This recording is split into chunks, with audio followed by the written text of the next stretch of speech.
Founded in 2014, the Extraordinary Achievers' vision is to empower others to be the best version of themselves. The show is hosted by Chief Lady Waynette Peters, a multi-entrepreneur, empowerment speaker, confidence mentor, positive lifestyle coach, humanitarian ambassador, and a TV host. Lady Waynette is a holder of over 35 international awards for her humanitarian, philanthropic, and international empowerment contributions and holds 2 chieftaincy titles.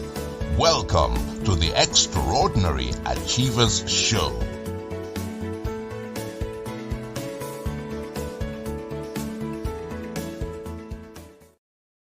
Life with HIV, the ridicule and the stigma. Wadzanai shares her 29 years journey with HIV, her being kidnapped, held hostage, and a staged accident, and how she is now purposely living her life today. Thank you for joining us to another episode of the Extraordinary Achievers Show. We are now embarking on the series of true life stories.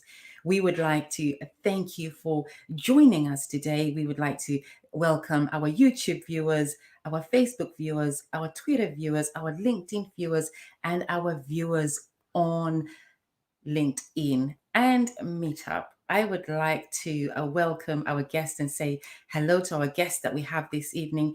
Hello to you, Wadzanai. Good evening to you. Good evening. How are you? I'm so happy to be here. So excited to have you here today. And how's the weather where you are? It's wonderful. We are going from spring into summer. Today it was a beautiful bright day. So it's just gorgeous. Fantastic. And we'll be back with you shortly. We are going to also welcome Tresca. Tresca, welcome onto the Extraordinary Achievers Show. Thank you for having me. How are you? I'm good, thank you. And how's your day been today? It's been very good actually. I was excited for today, so I've been really calm and I know, and I'm a bit nervous, but I'm okay now. Amazing. We're excited to have you on the show today. We'll be back with you shortly to gain some knowledge from you. We'll see you in a second. If you just joined us, welcome to the Extraordinary Achievers. We are now embarking on the series of the true life stories that will both inspire and encourage us. I'd like to take this opportunity to also thank the Extraordinary Achievers team. After all, no one man is an island. The Extraordinary Achievers team ensure that every show in each week is amazing.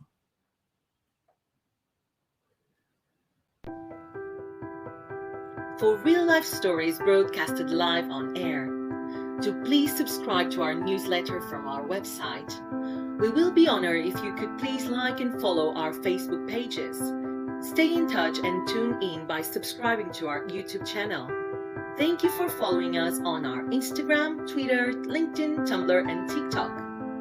We are live every Wednesday at 8 p.m. GMT. Please do share with others. We are going to welcome our first guest today will be Tresca. And Tresca, on the catwalk for power that you volunteer with, said on their Instagram page that they are looking forward to you being on here. They said everyone should join them today. And they said hear about Tresca's journey as a woman with HIV who has taken back power, advocated on HIV issues, and been all around awesome for our community. And we welcome you for that post. And we thank you for that post too. Tresca, Louise, you join us today so that we can talk about HIV. Our first question to you today is, you have been HIV positive for 6 years since you were 44. Can you please tell us what it's been like since you found out that you were positive? Well, I actually found out 4 days before my 44th birthday, which I was ill. Had like recurrent water infections. I couldn't sleep. I was losing weight. I went to my doctors. They were doing blood tests, but obviously they never tested for HIV. And it got so bad that I went to hospital because I was Googling every symptom. It said it was either leukemia or HIV. And my dad had leukemia, and he died from leukemia, so I didn't want to have that. So it was more relief that it was HIV. Since my diagnosis, I have good days and bad days. Like when I first got diagnosed, I had this thing that I felt that I was dirty and I didn't want anyone to come near me. And I went to a charity to learn about how to cope with my HIV. I made friends there, and a lot of women in the groups were supportive. And here I am today. Obviously, I was volunteering with the HIV charities. I do Cattle Power. I'm an activist. Thank you for sharing that. And how did your family and friends take this news? Some of my family not so well, but the majority of my family they don't treat me any differently. I did a Cattle for Power in Manchester in 2019, and my uncle, my cousin, and my uncle's girlfriend came to support me with one of my cousin's friends. So that was actually heartwarming because I was born in Manchester, and the women from Manchester wanted me to do the cattle walk with them, so that was an honour to do it in my hometown. But most of my family are fine. My mum didn't take it very well, so she doesn't really talk to me now. But I understand. I get it. Like she can't cope with it. I get it. Okay. Tresca, when we conversed earlier, you mentioned how challenging it has been for your children. Do you think anything can be done to ease the tension that happens in families, in friendships, in relationships when one finds out that they are HIV positive? Well, with my children, obviously there's a family history going back anyway, so there's tension anyway. But I think because they saw me getting iller all the time, they were scared that I was going to die. And the first question my son asked the doctor was, "Am I going to die?" His girlfriend was pregnant with his second child. He thought I was going to infect the baby. Like he was a bit weird with me around my grandchildren. It's not really that great now, but you know, hopefully, I've met his friends. I've talked to his friends about HIV. So hopefully, my youngest daughter's brilliant. She knows all about HIV. She's 16. She's actually brilliant. But you know, I think because I had stigma as well, maybe there's a bit of stigma.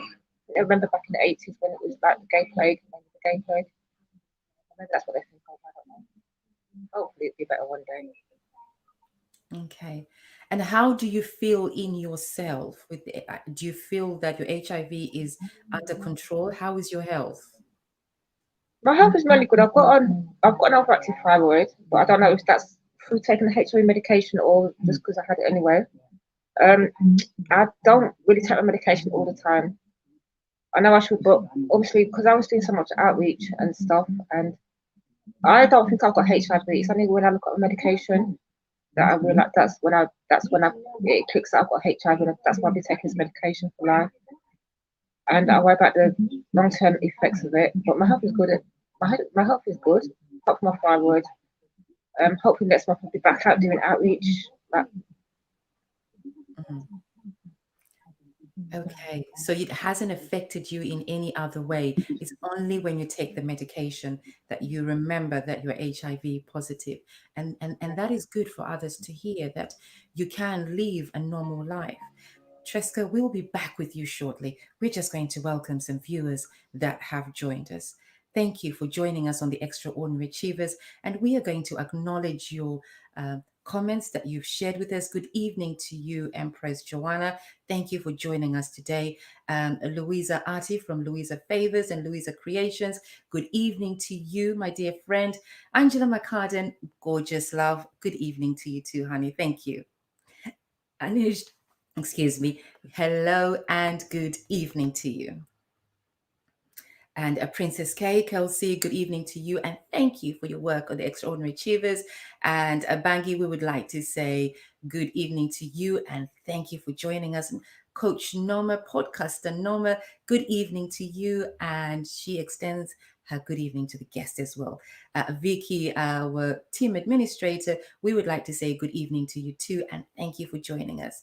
Melissa, our coordinator and administrator, we say good evening to you. Pastor Liz, good evening to you too, and welcome. And Josephine Kamara, Pastor Josephine Kamara, blessings to you too, and we thank you for your blessings. And Barbie doll herself, Sophia, good evening to you, Barbie, and thank you. We would like to acknowledge you all from Facebook, YouTube, Twitter, LinkedIn, Meetup, wherever you're watching us from our website. We welcome you and we thank you for joining us today. We are now going to welcome our next guest, Wadzanai Valerie Garwe, and that joins us today. Wadzanai, once again, welcome onto the Extraordinary Achievers. Thank you very much, Waynette. I'm very happy to be here. Thank you. Wadzanai Valerie Garwe is a mother of 2 young adults, an author, an activist, and an executive coach. She is a mentor and a firm believer in the power of economic empowerment. The name Wadzanai means reconcile or live in harmony in Shona. Wadzanai was born in Zimbabwe, where she did all her primary and high school education. She did her undergraduate and postgraduate degrees in the United States. Professionally, Wadzanai is an economist who studied finance and community economic development. She has worked in development with non-government organizations, NGOs, and is currently working in the United Nations system. She has run a freelance development consulting business, a family agricultural concern of 180 acres, and is currently a coach and a mentor, centering her coaching around workplace toxicity. She has lived and worked in many places, including the US of A, Mozambique, Singapore, South Africa, and currently in Italy. Her passion is to ensure she lives her best life and contributes towards making the amazing world we live in a wondrous adventure of growth and self-discovery. Wadzanai, on your Facebook, as I looked at it on the other day, I loved your motto. It said, CEO at living my best life. Absolutely. Yeah, there's only one of me. So I'm going to live there loud and proud. That's the way to do it. Wadzanai, what's your favorite pastime? What do you do for fun? Oh my goodness, what don't I do? I love reading. So I listen to a lot of audiobooks. Since I had an accident, my eyes don't work very well. So audiobooks are the best thing that has ever happened. I also have my pets. As you can see, my kitty has just come to sit next to me. I have 4 pets, so I take my dogs for walks. I have 2 dogs, 2 cats. And I also enjoy talking to my family and friends. And yeah, I live a very full life and I work full time. So, and I sleep quite a bit. I take naps and I sit in the sun. Vitamin D. I love vitamin D. That is it. I know where I'm going to when I come to. Perfect.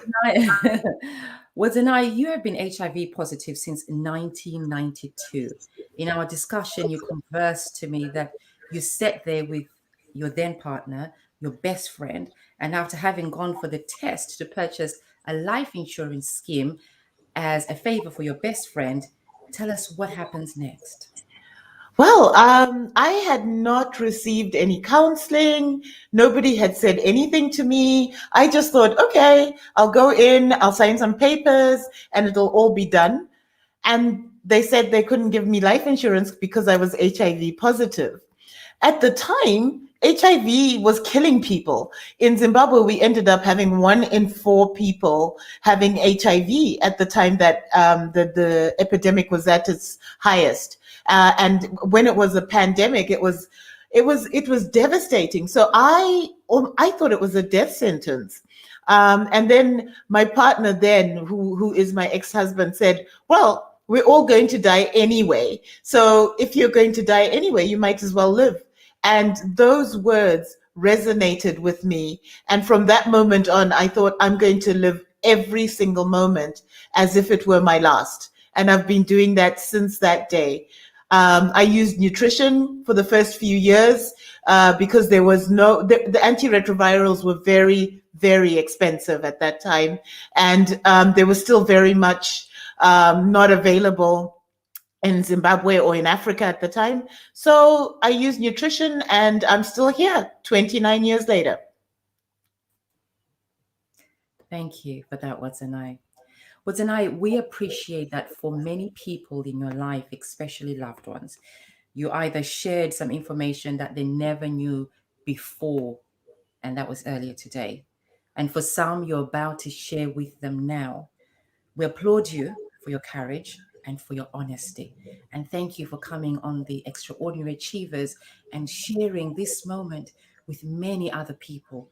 We appreciate how this is for you. Thank you. You talk about how you found out that you were pregnant twice with the second pregnancy. How did that make you feel? We'll start at that first. My second pregnancy was the most difficult pregnancy I've ever had, because I'd had the first pregnancy, and by the grace of God, my son had been born strong. He was HIV negative, and I had a natural birth. With the second pregnancy, it came after my dad's death. So I was going through the grief of my father, and I had a very bad reaction to birth control I was using. So I had stopped using birth control, and we were using condoms at the time when I got pregnant. And at the time, I discovered that the condom had come off. What I didn't realize was that actually my ex had taken the condom off. And so I became pregnant, and I was so depressed in that pregnancy. I denied it at first. At first, I was just like, if I wish it away, it'll go away. But of course, you can't wish away pregnancy. But it was very, very difficult. And may I say that even when I had to be to go through the birth process, I had to have a cesarean section for the birth, and I could not breastfeed my baby. And when I was having the child, I had a very severe reaction to anesthesia. So the whole pregnancy, I was bedridden for all 9 months of the pregnancy, the whole time. From the time that it was confirmed, I had a pregnancy test, and I had to start facing it. The great thing is I got some really good doctors who took me through the whole process. Mm-hmm. Wadzanai, you then found out that you're pregnant again, and you didn't want to be pregnant again because you had already gone through that pain of not knowing what would happen next. But it would be good for you to tell our viewers and our audience that your partner nor your children are HIV positive. Is that correct? That's correct. I am the only one. I was part of a discordant couple. What's a discordant couple is a couple where the husband is HIV negative or the other partner, and I was HIV positive. So I was extremely lucky that my first son was our son was born HIV negative. And our daughter was born HIV negative, and our daughter was the one that I actually had to take antiretrovirals for the first time before 3 months before she was born and 3 months after. And at that time, I was taking 14 tablets 3 times a day. And they were these big things, it was awful to swallow them. But because of that, and because that we had the cesarean section, and because I didn't breastfeed, she is completely healthy. All of them, both of them are completely healthy. Adults. Amazing. And that is comforting to hear. We are going to take some comments, and I will be straight back with you. Thank you for joining us on the Extraordinary Achievers. Anish says, thank you, Lady Wynette, and thank you to you. She says, thank you to all the guests and the Extraordinary Achievers team. And Sharon says, so proud of you, Tresca. Love you loads. And we have Caroline says, keep shining, and you too keep shining, hon. And we have Malin. Malin says, words are so powerful. And we appreciate you, Uncle Theo. Vicky says, you're so brave and so strong, sending love and blessings to you. Wadzanai. Pastor Lee says, God bless you for being honest. That is key. You are the light of the world. Empress Joanne says, amazing, Wadzanai. And Podcaster Norma says, so miracles do happen. We thank you for joining us on the Extraordinary Achievers Show. We're now going back to ask Wadzanai.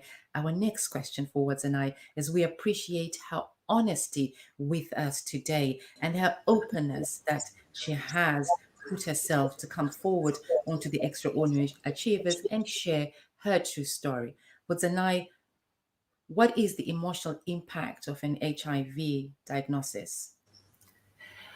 The first thing, Wynette, is the fact that you are in disbelief. So you go through all the stages of grief. You go through denial. You go through trying to find out if God will make it go away.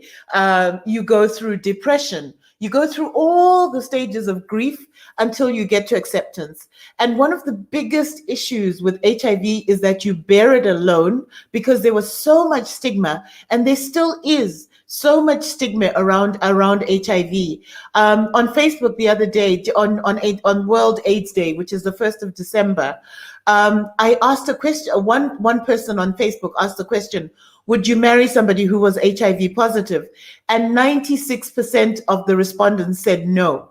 Can you imagine how that made me feel? And I responded in the group, I am HIV positive. I am really well. I know my health status at any given time. But if this stigma still exists in the younger group, I'm 55 years old this year. And I've had this for 29 years. So if young people think that they wouldn't want to marry somebody like me, that makes me so sad because I live a completely full life. There's absolutely nothing that I cannot do. I have it's a chronic illness that's much, much better than even diabetes or any of these other chronic illnesses because I can still live. So it really, it gets you into depression. Remember that taking long-term medication has side effects. So depression is one of the side effects. I have pain under my feet sometimes, aches and pains that are both aging and with HIV. I have to check my bone density. I just need to be very intentional about the life I live.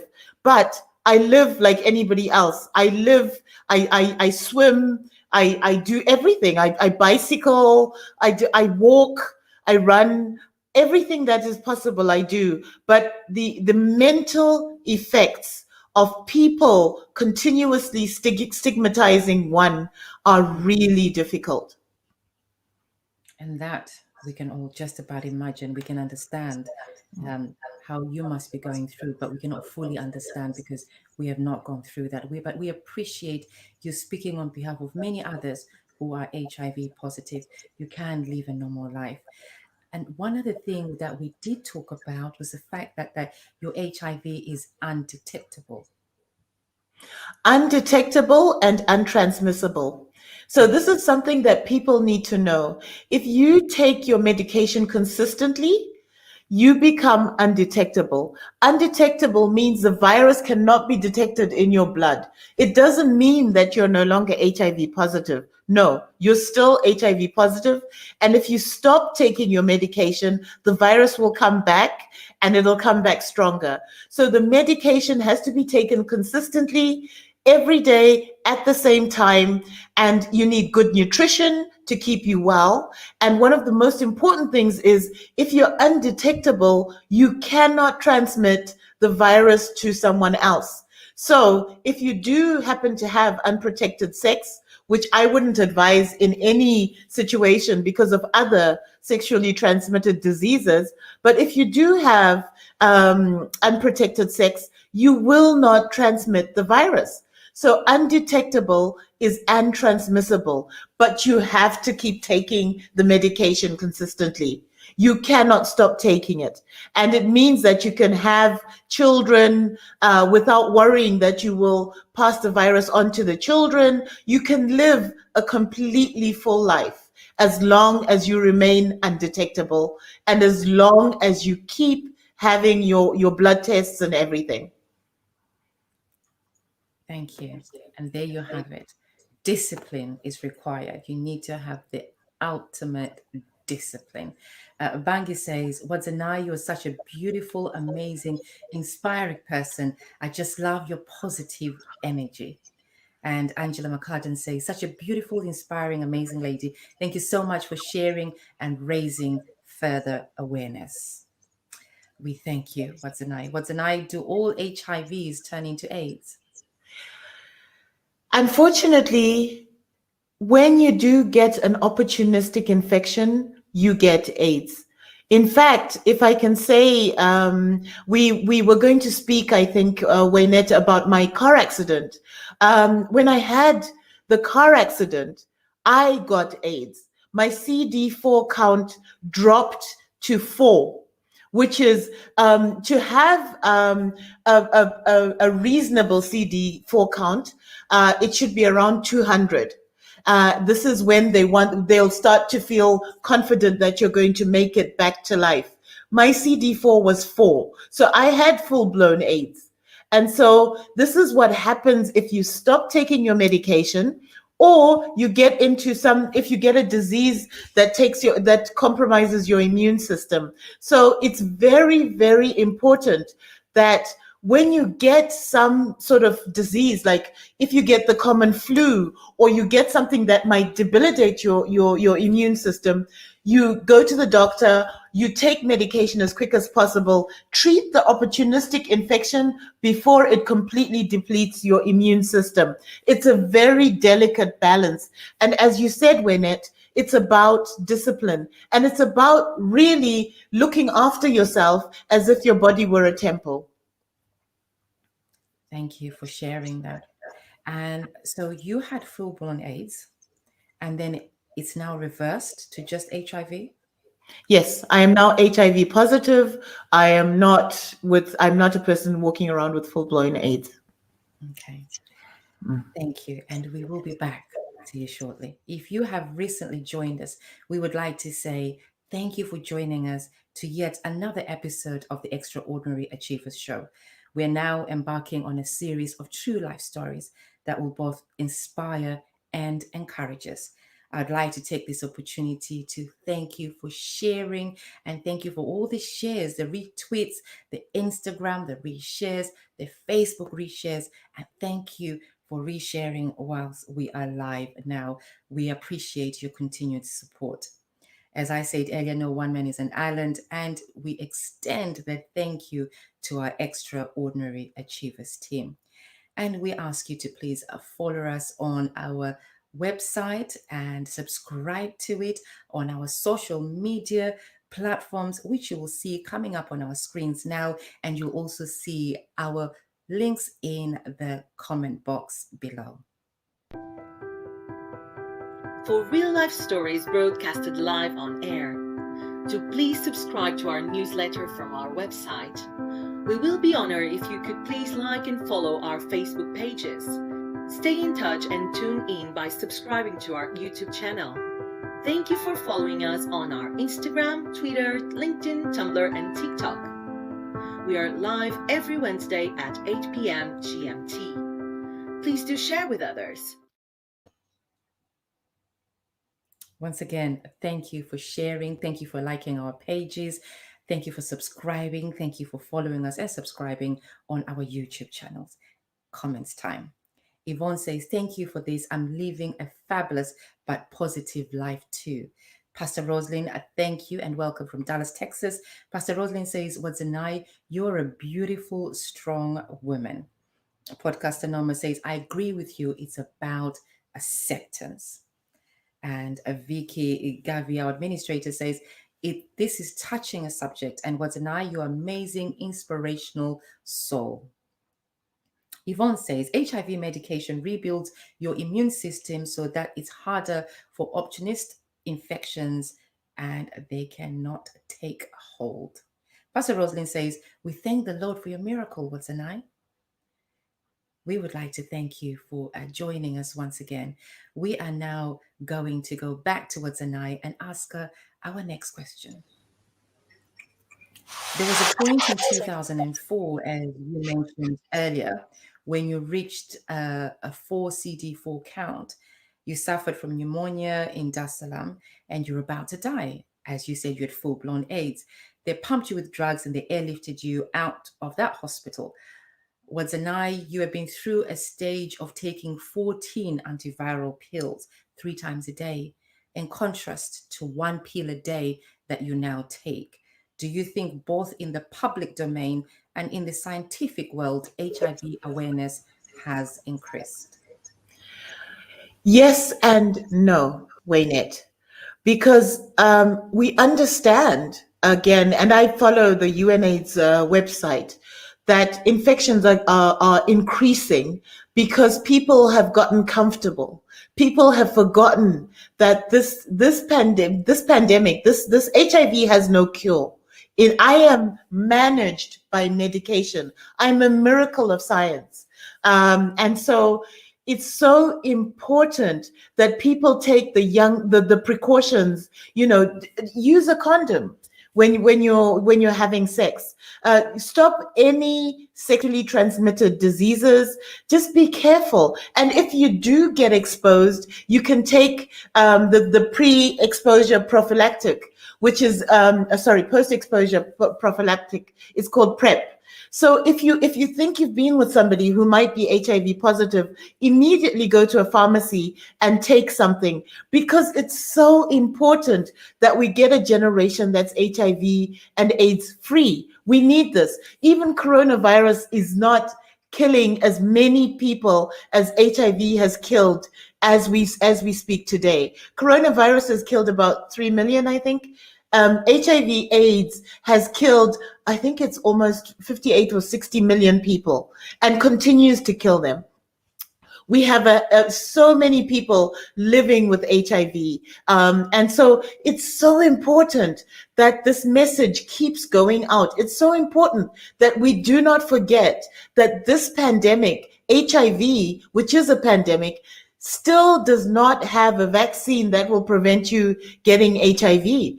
I don't have a vaccine, the same way that they're trying to find a coronavirus vaccine to stop us getting coronavirus. There's no such thing with HIV. With HIV, you take a pill every single day in order to stay alive. And that is a very interesting fact. HIV has killed more people than coronavirus has. And we have gone through what we thought was the worst pandemic ever. But HIV has been there and still is there, and only manageable. I think it's very good that we actually hear that if someone thinks that they've been exposed to someone who has HIV and they've had intercourse with someone that has HIV, that they can go to the chemist, they can go to their doctor, and there's something that can be done about that. Wadzanai, is there a lifespan for HIV? And what are the ways to live healthy with HIV? Waynette, I can live to when I'm supposed to live and die as per normal. There's no longer this cutoff point with HIV. As long as I do what I need to do, as a person who's getting more elderly, I need to exercise more. I need to watch what I eat in terms of the nutrition, the food I put in my body, which is my temple. And one of the biggest things, Waynette, is I need to stay emotionally healthy. Our mental health is the biggest thing. And I have just had major depressive disorder and suicidal ideation. I am literally recovering. This is the first year of my recovery. I was put into a psychiatric hospital. I was in the Priory in the UK. And this is why it's so important when you have HIV, because depression can be one of the side effects. If you constantly get negative feedback, if you have nobody who's supportive, you need to make sure that you get rid of toxicity in your life. This is why I coach on toxic workplaces. If your boss, if your mother, if your relatives, if your sisters, if anybody is toxic, then block, delete, keep away from them, because it's so important that you stay away from negativity and you stay away from toxic people. Your mental health is, everything begins in the brain. The acceptance of myself as a person begins in the brain. So your mental health, your physical health, your spiritual health, all of your health needs to be on almost 80% to 100% all the time. Life in general, Wadzanai, what is your belief system? My belief system is that we have a creator. In Shona, he's called Musikavanu. And Musikavanu created us and put us onto this earth. And I truly believe that this creator and this universe guides us. We're also guided by our ancestors, those who go before us, my father is deceased, my uncles, my aunts, they all intercede on my behalf. My spiritual belief is a lot aligned to Buddhism. I try to do no harm. I try to follow the 10 commandments. I grew up in a Catholic and Anglican family. So the biggest things is to follow the 10 commandments, but the biggest thing is the most important commandment, which the Lord said, is to love. Unconditional love is the most important thing in this world. If you love unconditionally, if you accept people for whom and what they are, it means you don't judge them. And if you don't judge them, you're at peace with whoever they are as a person. Unconditional love is the biggest commandment and the most important thing. I love that. And I'm sure the audience loved that. Unconditional love. After all, love is what brings us together. Love of oneself and love of others. Wadzanai, in 2003, as we move on with your story, your partner physically abused you. You were beaten up, and then he staged a car accident. Through the trauma of this, you actually never remembered after you woke up on what had happened to you. Years later, under hypnosis, you get your memory back from that trauma. And when your memory comes back, you actually remember that you had been abused and you had been beaten up. You'd been physically abused and beaten up. And then the car accident was staged. How does that make you feel? Wynette, even as you say it, you know, you make it real. It's the first time I've heard it from someone else, and it's real. When we went under hypnosis and I learned this, because I was so badly broken. My left ulna was broken. My right ulna, my left collarbone. I had glass in my left eye. I don't know if you can see all the scars on my face. And so I was extremely badly beaten up and bruised. And when people would look at the vehicle and they'd look at me, they couldn't put it together. And then in hypnosis, I found out that maybe in anger, I don't even know what happened. My ex had beaten me up, and this is where we ended up where we were. And when I think about it, even to this day, I still, in something in my mind says, no, this cannot be. Why would somebody be so angry, that you would break bones? That to me is, I am such a non-violent person. I just don't understand why you even get to a stage where you have to beat each other up. So for me, it still is something that I find unbelievable. I even when I tell you the story, even when you said it to me, the words are coming and I'm still saying to myself, how is it possible for somebody who loved me, to hit me? Had you been going through domestic violence with him before? No, that's the thing. Let's put it this way, not the physical domestic violence. I would say that now I recognize that there was a lot of mental issues and trying to isolate me from my family, very much almost, I would say, I don't want to give a diagnosis because I'm not a psychiatrist, I'm not a psychologist.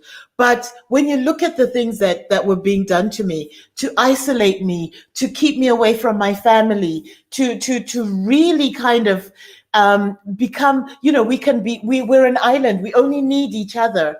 And I was the breadwinner. I was working, all the time. So I never had a chance to sort of analyze what was happening to me and the emotional abuse that was taking place. The biggest emotional abuse, though, was adultery. He was a serial cheater. And that is what broke me. The betrayal just devastated me. Because for me, I cannot get opportunistic infections from elsewhere. I cannot have somebody who is not safeguarding their health be my partner, because if they bring something back, it'll come to me, and then my immune system will be compromised. So for me, that was the biggest betrayal was the cheating. I just couldn't understand that somebody who'd been there for the diagnosis of HIV and understood how much had gone into keeping me alive, especially after 2003, when I had to start taking antiretrovirals and I had to really look after myself. For then that person to go and be with other people, and not one person, but multiple partners, no, that's just wrong. That's just wrong. There's just nothing else I can say about that. That's just wrong. Wadzanai, we appreciate you opening up as you've done today and sharing this. And as we share it, viewers at home, we would like to say this is not for entertainment purposes, but this is to inspire us, to encourage us as we hear someone else's journey of what they have been through. It is to give us that strength, to draw that strength from Wadzanai's story, to draw that strength from Tresca's story, that we may be empowered to do more. Some others at home might be going through something right now. It could be as tough, it could be more, it could be less. But in each way, the reason why we're bringing the true life stories is to encourage each other that someone else is going through something and someone else has gone through something, but they can still come up and say, I am fighting it because I want to live a purposeful life. For I have a reason to be on this earth and I have a job to do before I go. We all can be doctors, we all can be nurses, we all can be teachers, we all can be speakers, we all cannot do anything, but each and every one of us, we surely can do something. So we thank you for sharing with someone at home that it may encourage them. We would like to read some comments. Sugar Ray says, very enlightening show. And Sugar Ray, we appreciate you. Yvonne says, great message. Vangi says, Wadzi, thank you for being the strong person you are and for sharing that you are not HIV, but that you are living with HIV. And it doesn't change anything about you. HIV doesn't have the power to define your life's path. Only you do. Yvonne says, yes, managing mental health and great support for people who care, from people who care. Podcaster Norma says, Wadzanai, inspiring.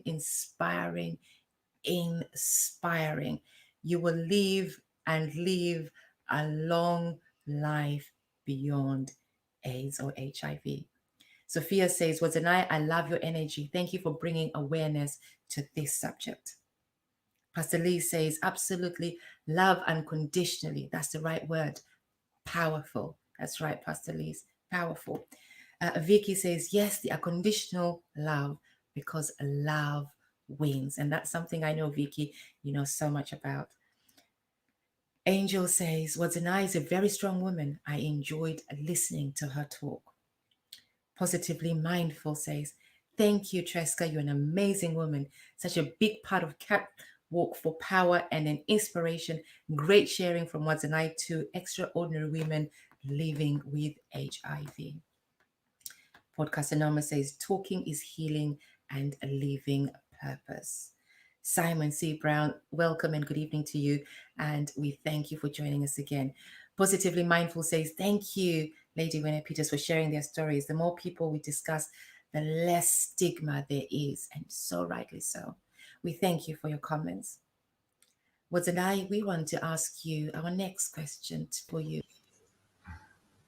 You join us today as a tough, not only a woman of purpose, however, with an equal measure of resilience. You were held hostage in South Sudan. Tell us what led to those events.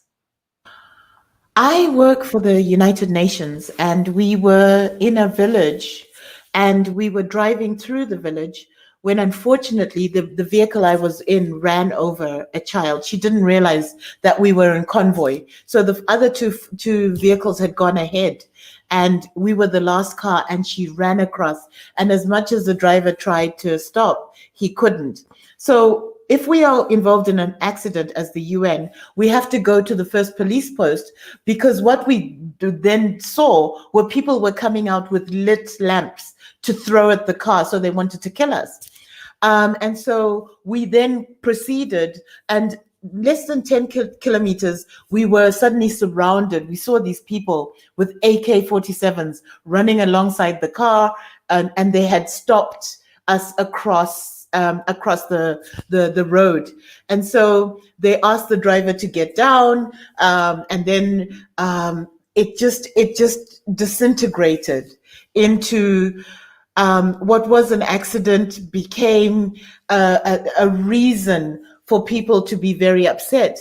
But what we didn't know at the time, which we only found out later, was that not only had the mother of the child we ran over lost her girl child, who we ran over, who was about nine years old, she then proceeded to cut herself, and so she lost a baby which was in her womb. So she lost 2 children, and I never found out if she recovered or what happened, because we had to protect the driver's identity, because in Sudan, there is a culture of retribution, an eye for an eye between tribes. There's still some tribal wars. This is in South Sudan.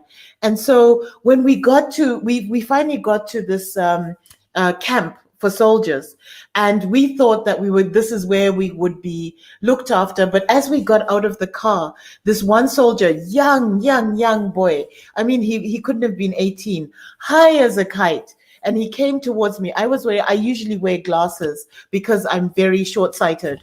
And he came towards me, and he gave me this huge slap, and he said, "You, the high-class woman, you think you're high class?" And I was just so taken aback. And the driver was taken and dragged on the ground and beaten, and it was just an accident.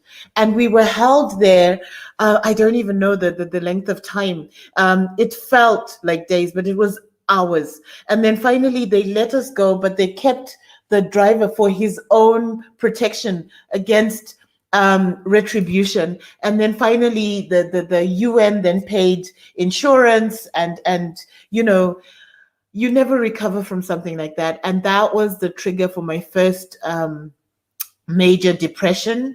Mm-hmm. And I still wake up sometimes with that dead child that we ran over, and which led to these events, the spark that starts a whole series of events. And just it's so sad that we still have armed conflict in our African continent. It's just so sad to me, because something so small can lead to such major things that change the lives of people. That driver will never be able to reveal his identity, and he's a target, and his family's a target for the rest of their lives because of this eye for an eye. Imagine having to have gone through that. You found out you're HIV positive. You have to live with that stigma, the ridicule, everything that goes with that. And you go through having children, worried for your children, for the life that you're bringing onto earth. We're thankful that they're okay, and you've never passed it on to anyone else. You are then in a car accident as you thought you were, only to find out that no, you had been physically abused. You've also gone through being kidnapped, and you're still the woman that you are today, living the best of your life. We will be back with you shortly, and we thank you for your humility and for your time. We are going to go back to Tresca. Tresca joined us earlier and was telling us about her HIV and how she has been HIV positive for the last 6 years. Tresca was telling us how she's been getting on with life. If you joined us halfway through, you missed it on the replay, but we welcome Tresca back onto our screens. Tresca, welcome back onto our screens, and thank you. Tresca, you've made a conscious decisions to assist others and you volunteer in HIV services. How does this benefit you as a person, and what impact are you seeing the awareness campaigns on others? Is there anything changing? Is the stigma getting any better? Well, as what Nazi said, it's not really getting any better. I mean, we do outreach in London, and people still think you can get it from kissing, from sharing cups. They think you get it from insect bites. I've had people say it's only gays get it, only gay people get it. So it's getting better, obviously, because of all the HIV campaigns that they're doing, the taking trust, and they're getting people to speak about living with HIV. Like, it's getting better slowly, but it could be a lot better. The reason I started volunteering, I did a recently diagnosed course to help me cope with my diagnosis. And I thought, as a way for me to take my diagnosis, then I'd volunteer. But then, obviously, that led on to other things. I performed with HIV Voices with my charity. Then I met the activists from outside London. Then I started doing Catwalk for Power. So it's just, and then obviously yesterday when I posted the You Have to Go on your show also, it's improved my self-confidence. I mean, like over lockdown, it was really bad. Like at first, because I was up and down. Obviously, I wasn't doing what I used to do, but I'm slowly getting back into it now. So lots of things are going up. And as I said about the depression, I've had mental health since childhood. And obviously now, before I grew up in care for most of my life, and now I feel like a family. I feel like I belong somewhere. Although it's like HIV, but if it wasn't for that, I wouldn't have found all these people now. I've got like more family than I ever could dream of. I've got sisters, I've got brothers, I've got aunts, I've got uncles, I've got mums, I've got dads. Like it's amazing. And how do you feel within yourself, Tresca? How has HIV affected your health, what you do, your everyday to-day life? Has it affected you in any way? Well, it's not affecting me. Obviously I get pains and stuff because of my thyroid, but I would say it's made me a better person. I'm more confident, and I'm more confident. I've had lots of different experiences. I've been to Pride. I work with trans organisations, with LGBT organisations. It's just a whole different life, all different experiences. And I've been to travel. I've been to meet ladies in Brighton. The first Cat for Power I did it at a conference, the AIDS Impact conference, and then 4 days after that, I shared my diagnosis on social media. I'm not really bad reactions from it. It's a blessing being positive, but it's not a blessing. Like it's a catch-22 situation. Thank you for sharing that. Tresca, what's your message to others, those that are diagnosed with HIV, and for the general public? What's your word to everyone? HIV it's not. I mean, like in the 80s, people died from it, but now obviously, as you take medication, you can live a long life. You can have children. Your children will be born HIV negative. I just encourage everybody who's not had a test for HIV, go and get a HIV test. It takes just one little prick. It takes 5 minutes. You get your results. If you're positive, if you get a reactive test, they'll send you for another blood test and they'll confirm it. But then hopefully they'll get your medication straight away, and you start getting support. But also you've got to have a good support network. I never had that before my diagnosis, but now I've got a whole lot of support networks everywhere. London, Manchester, Brighton, Birmingham, everywhere. And where you're volunteering, what would you say to everyone? What would you say to other people that you encourage to come and volunteer? What would you like them to know? Well, I've been a volunteer before. All through my life experiences, I was a breastfeeding peer supporter because I had problems breastfeeding my children. I've also done drug and alcohol peer mentoring because I had a drug addiction, but I'm clean now. And then obviously the HIV.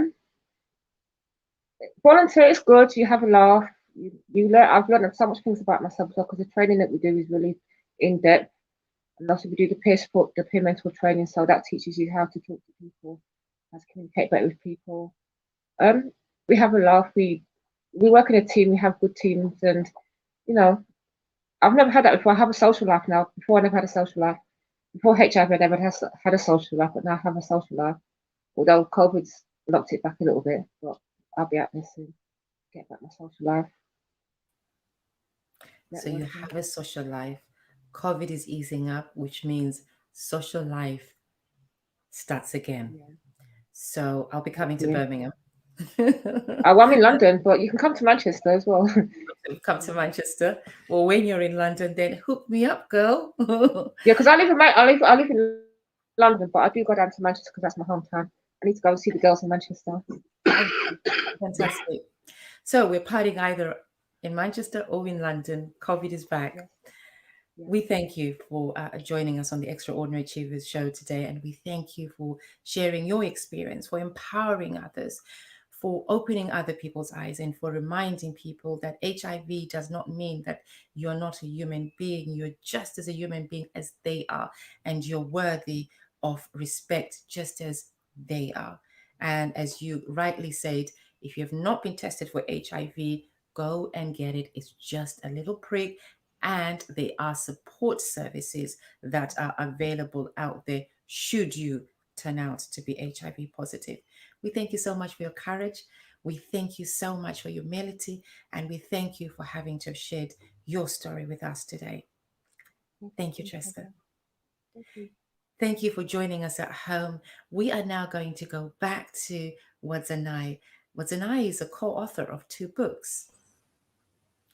Wadzanai, the 2 books that you've co-authored are on Amazon. Township Girls, The Crossover Generation, and Mending the Broken-Hearted, a paperback.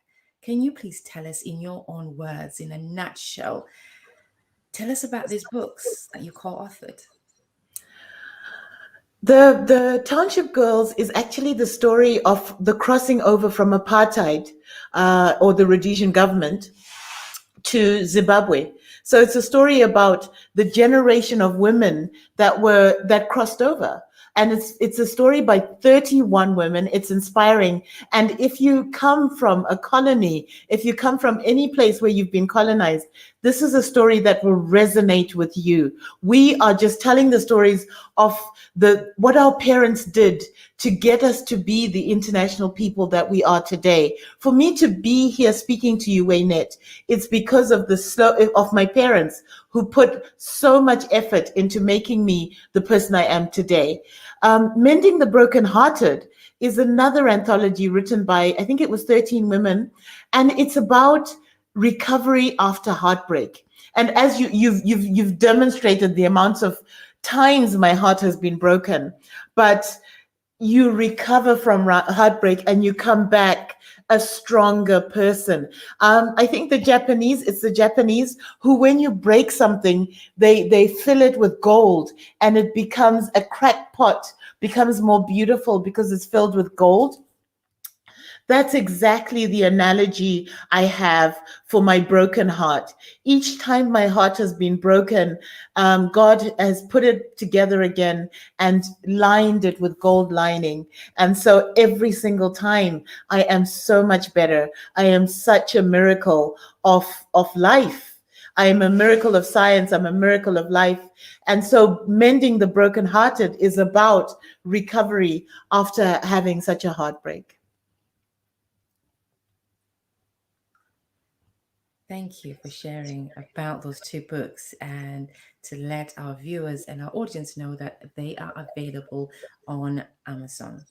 Wadzanai, on HIV awareness, what's your message to others? What is it that you want people to walk away today having to have heard from you? This is not a dress rehearsal. Your life is not a dress rehearsal. There's no second take. There's no retake. Live.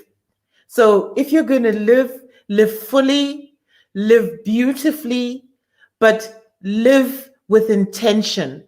Go and get tested. Whether or not you've been with a partner, just go and get tested. Make it part of your routine. My daughter takes people with her to get tested, and she introduces the subject to younger people. My son gets tested every year. Just keep getting tested. Use condoms. Please use condoms. It's not just HIV you can get. You can get much worse diseases that are sexually transmitted. Use condoms. And above all, love yourself. Until you love yourself, you don't know what it is to be loved. Love yourself the way you would want a lover to love you. Love yourself the way you would want your mother to love you. Love yourself unconditionally. Do not talk negatively to yourself. Love yourself. Exercise compassion with yourself. And I always say to people, ABC. ABC means attend to your basic needs with compassion. If you're tired, take a nap. Listen to your body. Listen to yourself. Believe in yourself. And really and truly, this is not a dress rehearsal. Just live. There's only one of you. And be yourself. The world will adjust. The world will adjust. Be yourself. Thank you for those words, Wadzanai. We're going to read some comments. We thank you all for tuning in, for sharing from whatever platform you're on, our YouTube viewers, our Facebook platforms, our various Facebook platforms. We thank you for watching, and we thank you for the shared platforms that I've shared this show today. We thank you from LinkedIn, Twitter, Meetup, Twitch. We thank you all for watching us today. Norma Ellie says, a beautiful soul, Wadzanai. And Angela says, Tresca, thank you for sharing too. Every blessing to you too. And Bangi says, Tresca, thank you for sharing. Keep being the strong person you are. And we have Norma says, thank you for sharing, Tresca. Sugar Ray says, are there any homeopathic remedies to boost your immune system? Can we just ask that question over back to Wadzanai? Wadzanai, would you like to answer this question for Sugar Ray? I would say, Sugar Ray, the only homeopathic remedy I know is nutritious food.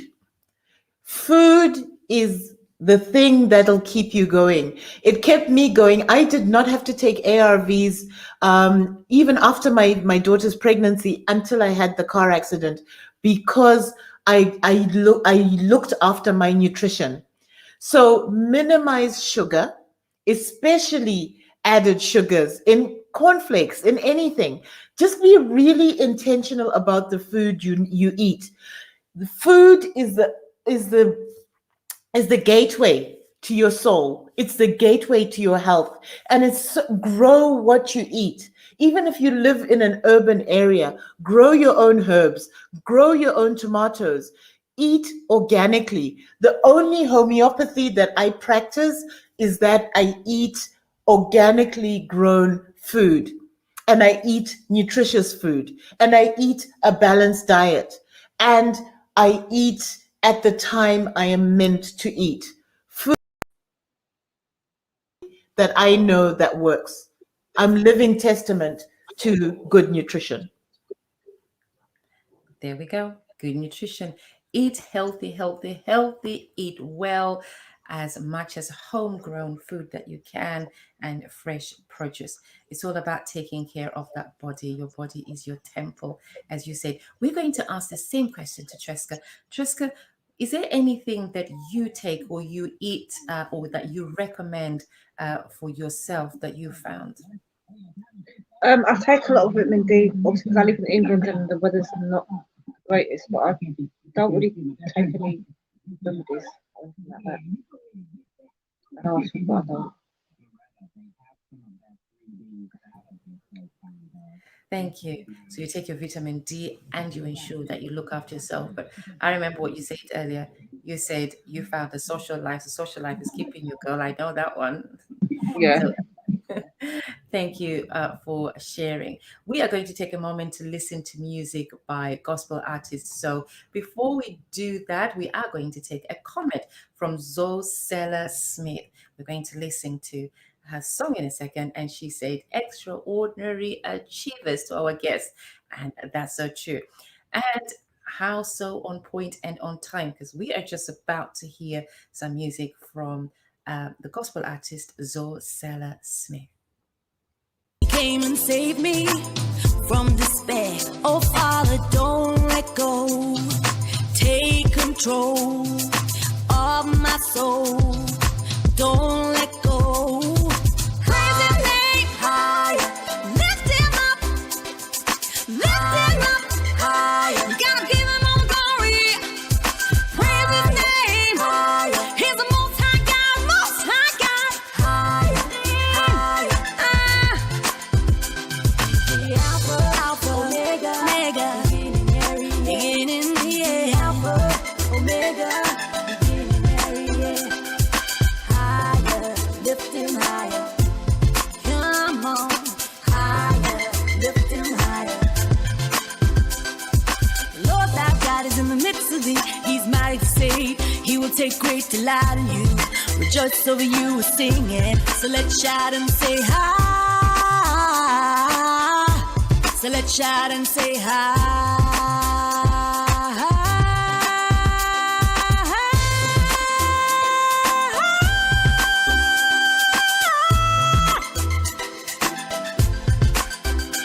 Come on, lift Him up. Omega. Praise His name. Give Him all the glory. He's the Most High God. Higher, lift Him higher. Come on. Thank you. That was gospel artist Zoe Seller Smith. Zoe Seller says, "Great to join you all this evening. Blessings." And thank you for giving us some of your music to play on the Extraordinary Achievers show today. And Caroline Kazdube says, "Queen Wadzi." Angela Carden says, "Thank you, ladies." And thank you.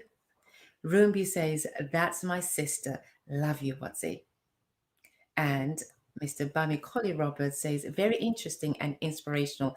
Lots of wisdom in your advice." Caroline Kazdube says, "Let it be yourself." Thank you, Tim Wayne Peters and Wadzanai Garwe.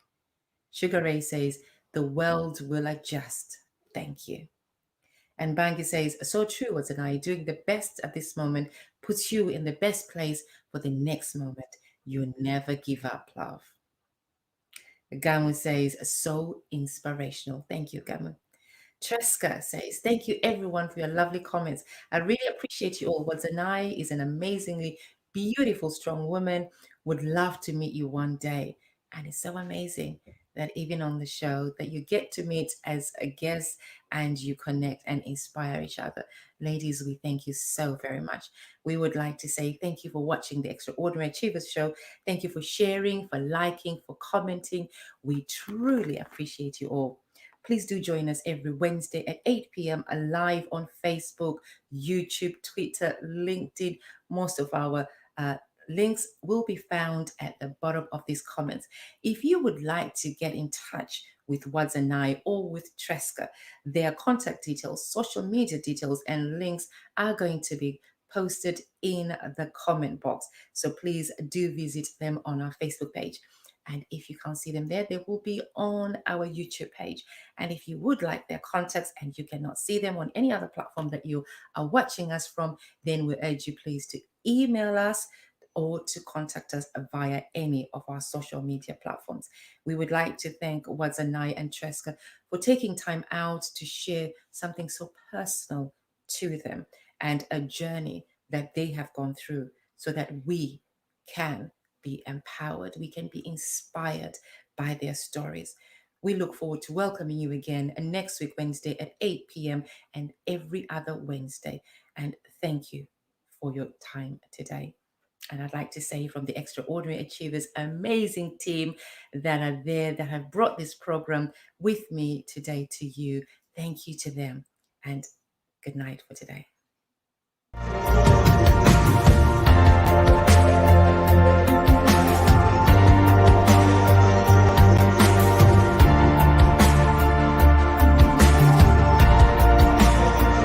Thank you for watching. You can now follow us on Facebook and subscribe our YouTube channel. Don't forget to like, share, and comment.